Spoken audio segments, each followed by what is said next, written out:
तो नमस्कार। आज के शासकीय गजानन अग्रवाल स्नातकोत्तर महाविद्यालय द्वारा संचालित स्वाध्याय की कक्षाओं में सभी का हार्दिक स्वागत एवं अभिनंदन है। आज हम हिंदी साहित्य की कक्षा में सूफी प्रेमाख्यान काव्य परंपरा के विकास पर चर्चा करेंगे। सबसे पहले विकास से यहाँ पे मतलब ये होता है कि कोई चीजें कहाँ से शुरू होती है और कहाँ तक धीरे धीरे क्रमवार ढंग से चली जाती है। सबसे पहले हम आज इसके विकास को देखते हैं। हिंदी में इस परंपरा का प्रवर्तन किस कवि द्वारा हुआ, इस प्रश्न का असंदिग्ध उत्तर उपलब्ध नहीं है। आचार्य रामचंद्र शुक्ल ने मृगावती, जिसका सन है 1501 के रचयिता कुतुबन को इस परंपरा का प्रथम कवि माना है। तो हिंदी के बहुत सारे प्रमुख आचार्य और समीक्षक हैं जिन्होंने अलग अलग प्रेमाख्यानक ग्रंथों को और उनके रचयिताओं को प्रथम प्रेमाख्यान काव्य परंपरा में प्रथम होने का श्रेय दिया है। रामचंद्र शुक्ल ने मृगावती को इसका श्रेय दिया है, जिसका सन है 1501। अगला क्रम है इसमें, जबकि आचार्य हरि प्रसाद बेदी ने ईश्वर दास की सत्यवती कथा, जिसका सन है 1500, को इस परंपरा की प्रथम कृति के रूप में उल्लेखित किया है। तो दो आचार्यों का नाम। अब तीसरा है डॉक्टर राम कुमार वर्मा ने मुल्ला दाऊद के चंदायन का रचना काल है 1379 से इस परंपरा का प्रवर्तन माना है। तो राम कुमार वर्मा जो है मुल्ला दाऊद से इसका प्रारंभ मानते हैं। इसके पश्चात इन सभी विद्वानों का ध्यान इस सबसे प्राचीन प्रेमाख्यानक काव्य परंपरा में हंसावली की ओर नहीं गया, जिसकी रचना असाई द्वारा 1370 ईस्वी में हुई थी। तो सबसे पहली रचना जो है हंसावली को भी यहाँ पर बताया जा रहा है, जिसकी रचना जो है 1370 ईस्वी में हुई थी। इससे पूर्व का कोई प्रेमाख्यानक काव्य हिंदी में उपलब्ध नहीं है।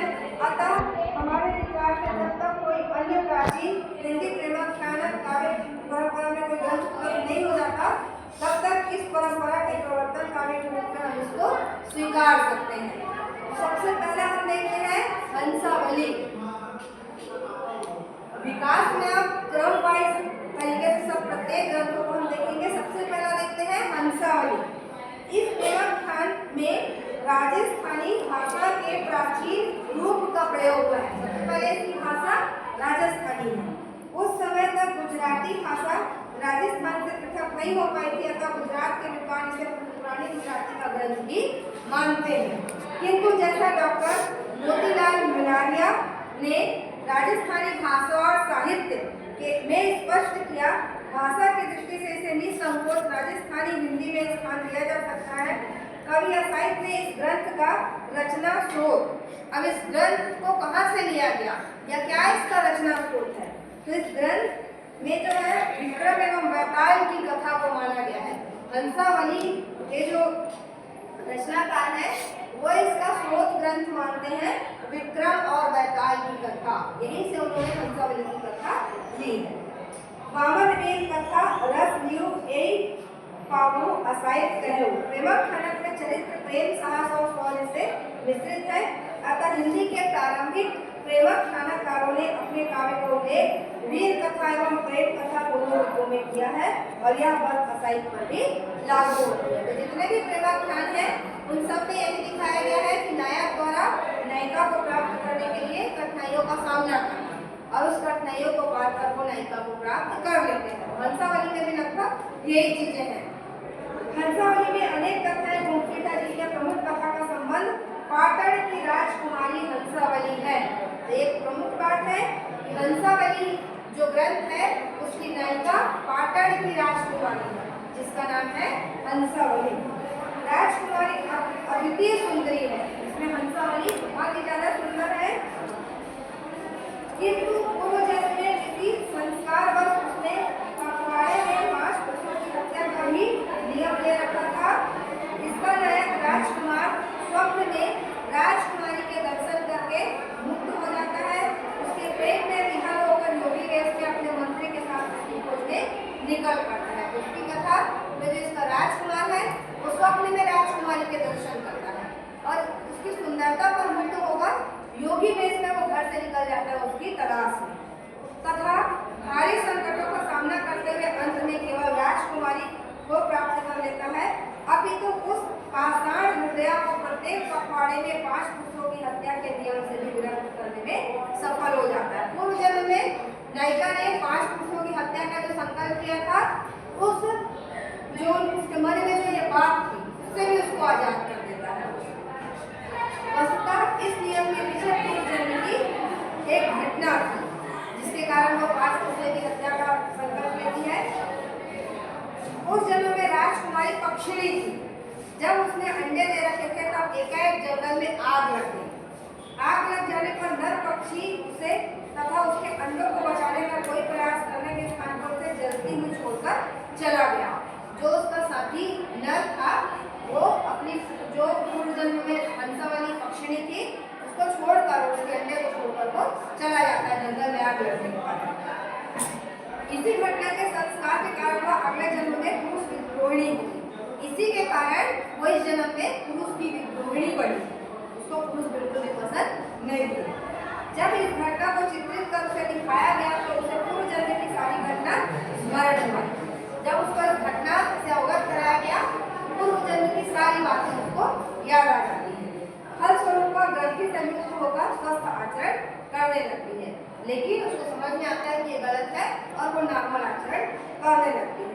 तो कुल मिलाकर ये वाला जो है, इसमें भी वही होता है कि इसमें राजकुमारी जो हंसा वाली पाटन की राजकुमारी है, और राजकुमार जो है सपने में राजकुमारी के दर्शन करता है और उसके मुग्ध होकर योगी वेश में उसकी तलाश में घर से निकल जाता है। यही हमको विकास में लिखना है। पूर्व जन्म की कथा भी थोड़ी सी बता देती है। यही विकास का सबसे पहला चरण हुआ हंसावली से। अब दूसरी कथा का नाम है चंदायन। दूसरी कथा है चंदायन। यह प्रेमाख्यान परंपरा का दूसरा काव्य है। अब ये जो है चंदायन प्रेमाख्यान काव्य परंपरा का दूसरा ग्रंथ है, जिसकी रचना मुल्ला दाऊद ने की है और उसका सन है 1379 ईस्वी में हुई। इसके विभिन्न पाठ उपलब्ध हैं। डॉक्टर माता प्रसाद गुप्त ने इस ग्रंथ का मूल नाम लोर कहा तथा लोर कथा माना है। दो इसके अन्य नाम भी है, लोर कहा या लोर कथा, किंतु वे इसकी प्रसिद्धि चंदायन के रूप में भी स्वीकार करते हैं। लेकिन लोर कहा या लोर कथा के रूप में इसकी प्रसिद्धि की अपेक्षा चंदायन नाम में उसको ज्यादा प्रसिद्धि मिली, ऐसा मानते हैं। डॉक्टर परमेश्वरी राम गुप्त ने इसका एक पाठ चंदायन नाम से प्रस्तुत किया, अतः अब चंदायन या चांदायन नाम ही मान्य है। चंदायन या चांदायन यही नाम अब मान्य है। डॉक्टर माता प्रसाद गुप्त ने विभिन्न दृष्टियों से सूक्ष्मतापूर्वक विचार करते हुए इसे भारतीय परंपरा का आख्यान सिद्ध किया है। ऑब्जेक्टिव भी पूछ सकता है, भारतीय परंपरा का आख्यान किसे कहते हैं? तो चांदायन उसका उत्तर होगा। यदि मुल्ला दाऊद की रचना को देखा जाए तो उसका प्रारंभिक अंश दोनों परंपराओं में खप सकता है, किंतु जहाँ तक प्रयुक्त छंद विधान तथा प्रबंध व्यवस्था की बात है, वह पूर्ण रूप से भारतीय है। उसमें न तो फारसी मसनवियों के छंद प्रयुक्त हुए हैं और न उसमें उसकी छंद प्रयुक्त है। तो हमने परंपरा में लिखा था कि इसको जो है मसनवी शैली में लिखा गया है, लेकिन चंदायन एक ऐसा ग्रंथ है जिसमें मसनवी शैली का प्रयोग नहीं किया गया है। और बाकियों की तरह इसमें भी जो है कड़वकों में इसकी रचना हुई है। कुछ अठालियों के बाद एक कड़वक लेने का विधान इसमें भी है। उसके पश्चात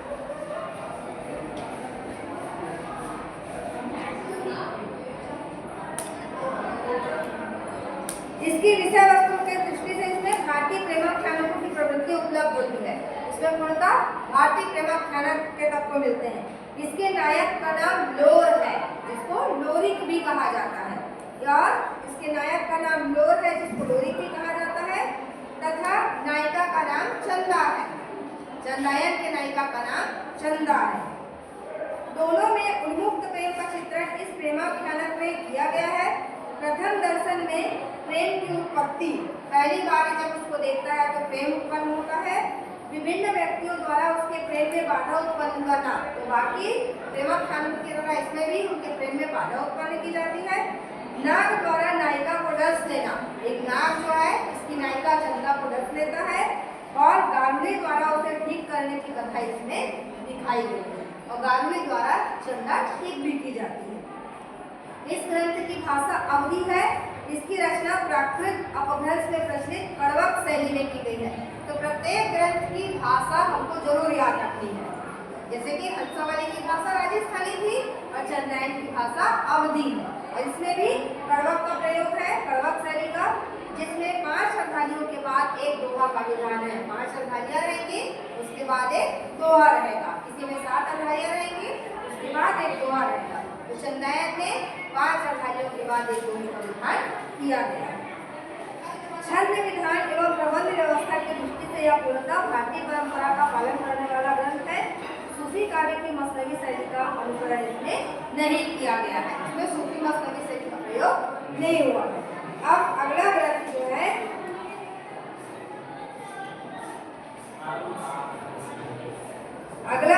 अब हमको देखने को मिलता है सत्यवती कथा। सत्यवती कथा की रचना जो है 1501 ईस्वी में हुई। इसके रचयिता है ईश्वर दास। ये जो है सगुणोपासक भक्त थे जिन पर सूफी मत का आरोपण संभव नहीं हुआ और इन पर सूफी मत का प्रभाव हमको देखने को नहीं मिलता। कदाचित इसी कारण आचार्य शुक्ल ने इसे भक्ति काल की रचना की धारा में स्थान देना उचित नहीं समझा, लेकिन इसमें प्रेमाख्यान काव्य परंपरा के गुण विद्यमान है, इसलिए हमने इसका नाम यहाँ पे बताया। इसके बाद अगला ग्रंथ है मृगावती, जो मुख्य रूप से प्रेमाख्यान काव्य परंपरा में स्थान पाने योग्य है।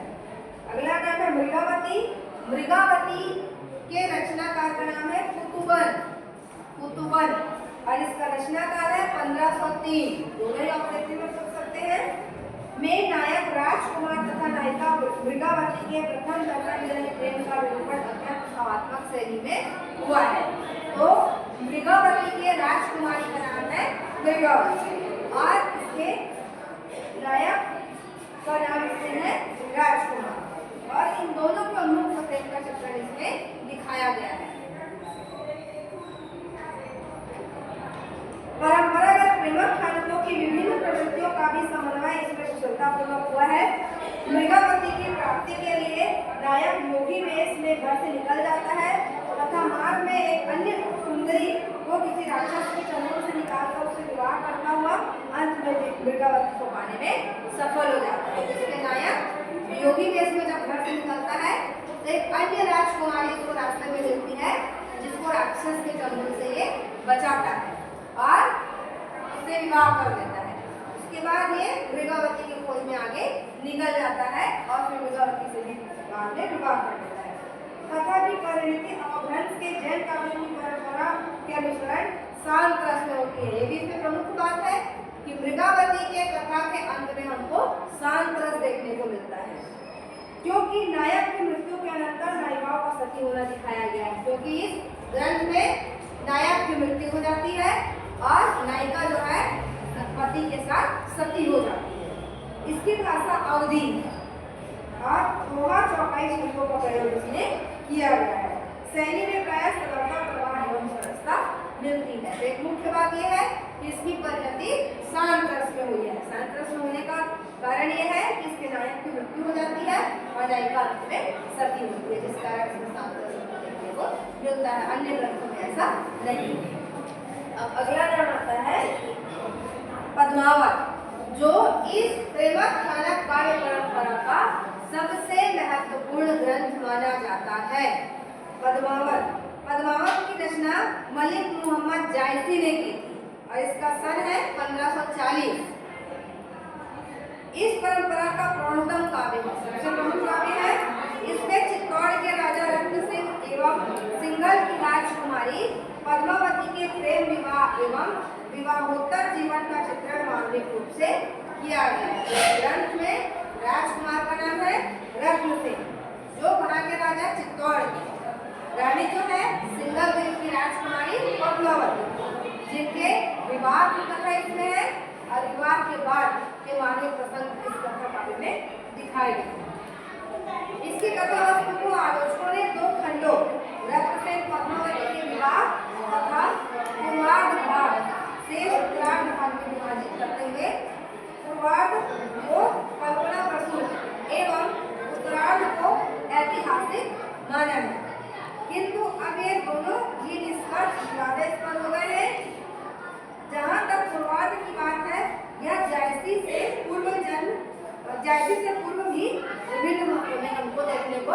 मिलता है। अतः इसे स्वयं उसकी अपनी कल्पना पर आधारित नहीं माना जा सकता। उत्तरार्ध के पूर्णतः ऐतिहासिक होने के विपक्ष में भी अनेक अकाट्य प्रमाण भी इंद्रचंद्र नारद और डॉक्टर शिव सहाय पाठक द्वारा प्रस्तुत किए जा सकते हैं। तो कुल मिलाकर इसमें अन्य विद्वानों ने जो मत प्रस्तुत किए हैं उसी की चर्चा यहाँ पे हो रही है। कुछ विद्वान इसके कुछ भाग को काल्पनिक मानते हैं और कुछ भाग को ऐतिहासिक, जो हमको कथा देखने पर समझ में आएगा कौन सा भाग इसका काल्पनिक है और कौन सा भाग ऐतिहासिक। काल्पनिक यानी जो उन्होंने कथा को आगे बढ़ाने के लिए कल्पना के आधार पर कुछ पक्ष लिए हैं। ऐतिहासिक जो इतिहास में रियल में जो घटनाएं हुई हैं वो ऐतिहासिक पक्षों में आ जाएगा।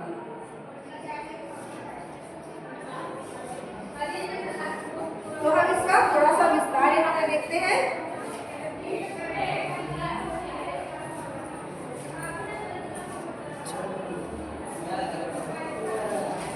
तो यहाँ पे हमने देखा कि कथा वस्तु दो भागों में विभक्त है।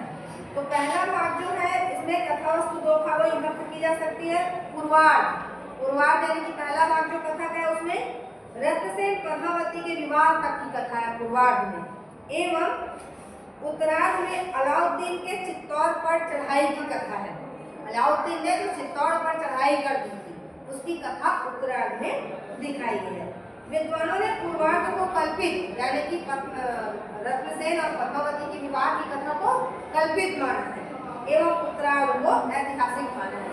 चित्तौड़ पर जो अलाउद्दीन ने चढ़ाई की थी उसको ऐतिहासिक तथ्य में माना है। डॉक्टर हरदेव बहारी के अनुसार पद्मावती की कथा पर प्राकृत भाषा में रचित रत्नसेन कथा का भी प्रभाव देखने को मिलता है। तो पद्मावती की कथा के कुछ महत्वपूर्ण पक्षों को हमको इसमें रख देना है कि एक तोते के द्वारा राजा रत्नसेन जो है रानी पद्मावती के सौंदर्य का वर्णन सुनते हैं और उस पर इतना मुग्ध हो जाते हैं कि वे रानी पद्मावती के खोज में योगी वेश में घर से निकल जाते हैं और अनेक कठिनाइयों एवं कष्टों का सामना करते हुए वो रानी पद्मावती को प्राप्त कर उससे विवाह कर लेते हैं। लेकिन जैसे राजा योगी वेश में निकलते हैं पद्मावती की तलाश में, तो वहाँ पे जो नागमती रहती है, तो नागमती विरह में बहुत ज्यादा व्याकुल होकर और बहुत तड़पते रहती है। पूरा 12 मास में उसके विरह की दशाओं का वर्णन किया गया है, वो भी बहुत ज्यादा महत्वपूर्ण है, जो हम नागमती विरह खंड में जो पढ़ते हैं। उनकी दो रानियां हैं, नागमती और पद्मावती। तो पहले जो है नागमती का कुछ दिखाया गया, उसके बाद फिर पद्मावती का, फिर बाद में युद्ध में चित्तौड़ पर जो चढ़ाई होती है उसका इसका प्रसंग आता है। तो मूल रूप से हम यहाँ पे थोड़ी थोड़ी कथाओं को ही जान रहे हैं, क्योंकि हम यहाँ पे विकास देख रहे हैं। अगर पूर्ण तरीके से आपको उसको जानना है तो इसको बहुत अच्छे से रीड करना पड़ेगा। फिर अगला यहाँ पे आता है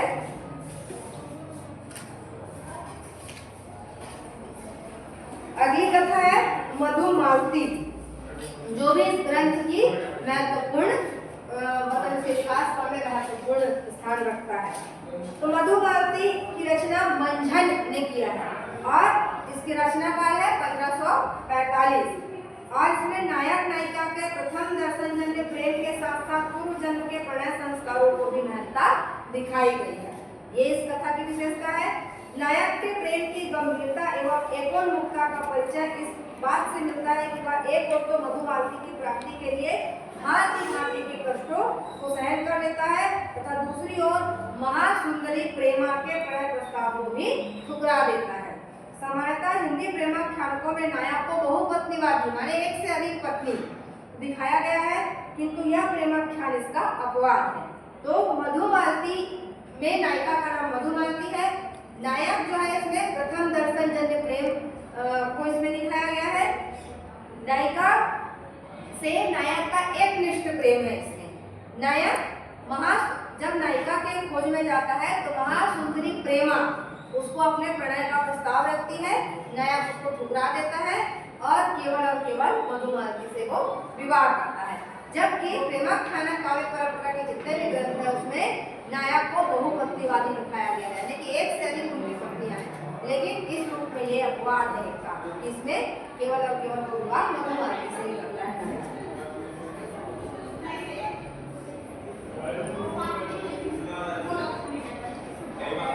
प्रेमाख्यान को भी परंपरागत रूढ़ियों में से नायक के योगी होकर घर से निकलने, किसी अन्य राजकुमारी को राक्षस से बचाने, माँ के साप के कारण नायिका के पक्षी हो जाने आदि का निर्वाह इसमें मिलता है। कवि का लक्ष्य प्राय प्रेम के उच्च एवं उदात्त स्वरूप की व्यंजना करना रहा है, जिसमें वह सफल रहा। इसमें अवधि भाषा एवं दोहा चौपाई का प्रयोग हुआ है। तो मधुमालती काव्य की भाषा अवधि है और इसमें भी दोहा और चौपाई शैलियों का प्रयोग किया गया है। फिर एक अन्य रचना यहाँ पे हमको देखने को मिलती है, रूपमंजरी, जो भी प्रेमाख्यान काव्य परंपरा में अगला ग्रंथ है। अष्टछाप के प्रसिद्ध कवि नंददास द्वारा रचित रूपमंजरी, इसका रचना काल है 1568 में। प्रेमाख्यान परंपरा की विभिन्न प्रवृत्तियों का समाधान करते हुए रूपमंजरी और कृष्ण के प्रेम का चित्रण अत्यंत स्वच्छंद रूप में किया है। इसकी नायिका है रूपमंजरी, नायक कृष्ण। रूपमंजरी विवाहिता है, किंतु वह स्वप्न में कृष्ण को देखकर उनसे प्रेम करने लगती है। तो जो इसकी नायिका है रूपमंजरी वो विवाहित है, लेकिन कृष्ण को वो स्वप्न में देखती है और कृष्ण से प्रेम करने लगती है। अपने प्रणय स्वप्नों की मूर्ति के लिए वह दाम्पत्य, परिवार एवं समाज की मर्यादाओं के अतिक्रमण में भी कोई संकोच नहीं करती। दाम्पत्य जीवन का निर्वाह करते हुए ये सही नहीं है कि वे अन्य से प्रेम संबंध रखे, लेकिन यहाँ पे वो इस मर्यादा को तोड़ती है। वस्तुतः कवि का लक्ष्य भी वैवाहिक बंधनों का विरोध करते हुए परकीया भाव का उपपत्ति रस की स्थापना करना है, जिसका समर्थन उन्होंने अत्यंत स्पष्ट शब्दों में किया है। तो कुल मिलाकर इसके नायिका का नाम रूपमंजरी है, इसके नायक जो है कृष्ण है और रूपमंजरी के रचनाकार अष्टछाप के कवि नंददास है और इसका रचनाकाल 1568 है। इस प्रकार ये भी रचना हमारी पूर्ण हुई। इसके पश्चात एक अन्य रचना आती है इसमें, चित्रावली। चित्रावली की रचना 1613 ईस्वी में है और इसके रचयिता उस्मान इसके रचनाकार का नाम है और ये गाजीपुर के निवासी है। चित्रावली के रचनाकार का नाम उस्मान और ये गाजीपुर के निवासी है और इसका रचनाकाल है 1613 ईस्वी। अपनी रचना का उद्देश्य उन्होंने अमर होने की इच्छा की पूर्ति बताया। चित्रावली रचना करने के पीछे उनका एक प्रयोजन था अमर होने के लिए। उन्होंने चित्रावली लिखी, लेकिन अपनी नाम के द्वारा ही अमर हो सकता है। जिसका नाम सभी पर याद रखा जाए तो अमर ही माना जाएगा एक तरीके से। इनमें इसकी कथा को थोड़ा सा यहाँ पे देखते हैं कि अपनी रचना का उद्देश्य उन्होंने अमर होने की इच्छा बताया, साथ ही उन्होंने अन्य कवियों को चित्रावली से बढ़कर प्रेम कथा लिखने की चुनौती भी दे दी। बाकी राइटरों को ये चुनौती देते हैं कि आप चित्रावली से भी ज्यादा अच्छी कथा लिखकर दिखाइए। जाति पुत्री होई अधिकारी आन कथा एक है बनाए, जिसमें कथा काव्य की प्राय सभी प्रवृत्तियों यानी ईश्वर स्तुति, आत्मपरिचय, समकालीन शासक का उल्लेख आदि का निर्वाह करते हुए सुजान और चित्रावली के चित्र दर्शन जन्य प्रेम का निरूपण किया है। तो इसके नायक का नाम है सुजान, नायिका का नाम है चित्रावली और इन्होंने चित्र देख के इनसे प्रेम हुआ था, ये यहाँ पे स्पष्ट किया गया। शिव के आशीर्वाद से नायक की उत्पत्ति, देव द्वारा सोते हुए नायक को नायिका के रंग महल में पहुंचा देना। जो देव है वो लोग सोते हुए नायक को उठाकर नायिका के रंग महल में पहुंचा देते हैं। शिव मंदिर में नायक नायिका का प्रथम साक्षात्कार, नायक द्वारा नायिका के अतिरिक्त किसी अन्य सुंदरी का उद्धार और उसके बाद नायिका भूमिका द्वारा नायक का विरोध, समुद्री तूफान आदि परंपरागत रूढ़ियों का सन्निवेश इसमें सफलतापूर्वक हुआ है। सौंदर्य प्रेम और विवाह की योजना में कवि ने सार्वभौमता एवं भाव प्रवणता का परिचय दिया है। तो इसमें भी वही दिखाया गया जो कथानकपूर्ण अन्य प्रेमाख्यानों में मिलती है, इसका निर्वाह इसमें किया गया है। तो ये हमने कुछ जो प्रमुख प्रेमाख्यान काव्य परंपरा है उसका परिचय हमने देखा। बाकी का हम नाम और उनके जो रचनाकार है उसका सर है उतना पढ़ लिख देंगे। जैसे कि रस रतन, इसके रचयिता अकबर के दरबारी कवि दुर्गादास के प्रपौत्र पुरकर, उनका नाम था पुरकर और इसका रचना काल है 1618। अगला नाम जैसे ज्ञानदी, ज्ञानदीप का रचनाकाल 1619 और इसके रचनाकार जो है शेख नबी, ये बताए गए हैं।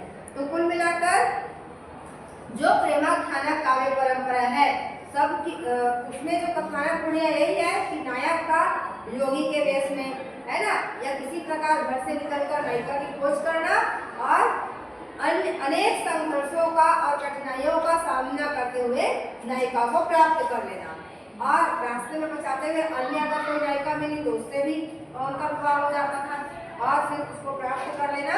यही प्रत्येक प्रेमाख्यान काव्य परंपरा के विकास में उनको मिलता है। विकास में यही कि किससे प्रेमाख्यान काव्य परंपरा शुरू होती है और वो क्रम कैसे धीरे धीरे आगे बढ़ता है, इतना ही हमको प्रेमाख्यान काव्य परंपरा में बताना है।